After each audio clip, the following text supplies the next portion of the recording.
Namaskar, I'm Suruchi Das and you're watching Rhythm News. In what has become an all too familiar pattern of violence, Sambhal in Uttar Pradesh turned into a battlefield yesterday when a violent Islamist mob of over 2,000 gathered outside Jama Masjid during a court ordered survey. This incident, marked by stone pelting, arson, and attacks on law enforcement, serves as yet another reminder of the challenges authorities face in upholding law and order in such volatile situations. The situation escalated when mobs, reportedly joined by individuals from nearby areas, unleashed violence, targeting the police with stones and even firearms. Law enforcement, armed only with riot control gear, was forced to resort to tear gas and lathi charges to disperse the crowd. Tragically, 4 individuals from the mob lost their lives, though the police clarified that the deaths resulted from bullets fired by the mob itself. Over 20 police officers, including senior officials, were injured in violence, which also saw vehicles set ablaze and women allegedly participating from rooftops to hurl stones. In a bold statement, Muradabad Commissioner Anjali Kumar Singh questioned the families of the deceased, asking why their loved ones were part of such chaos if they were innocent. Highlighting the involvement of women and the use of country-made firearms, he emphasized the futility of violence and the need to resolve disputes in court.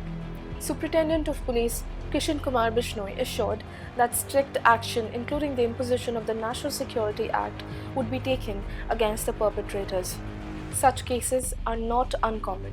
In May 2024, Ahmedabad saw a survey team attacked outside a madrasa. Similarly, in Odisha's Bhadrak, September brought unrest when a mob clashed with police over a controversial social media post. Just months ago in Uttar Pradesh, burqa-clad women actively hurled stones and assaulted officers during an anti-drug operation. Even rooftops have become vantage points for such attacks, as seen in past incidents where criminals fired at the police attempting arrests. Historically, this behavior has reared its head during protests, riots, and even ordinary law enforcement actions.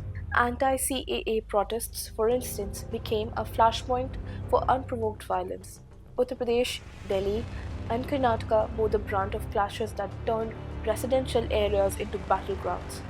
Such episodes, fueled by intolerance to lawful authorities, question the commitment of certain sections to communal peace. In Sambhal, the spark for this unrest was a court-mandated survey of Jama Masjid, conducted following claims that the mosque was built on a site sacred to Hindus, dedicated to Bhagwan Kalki.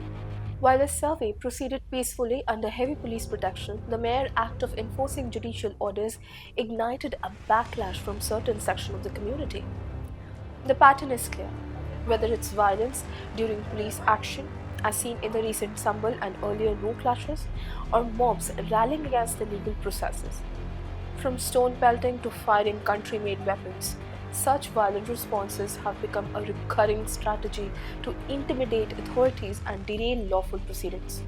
If grievances exist, they must be articulated in courts, not on streets filled with chaos and disruption.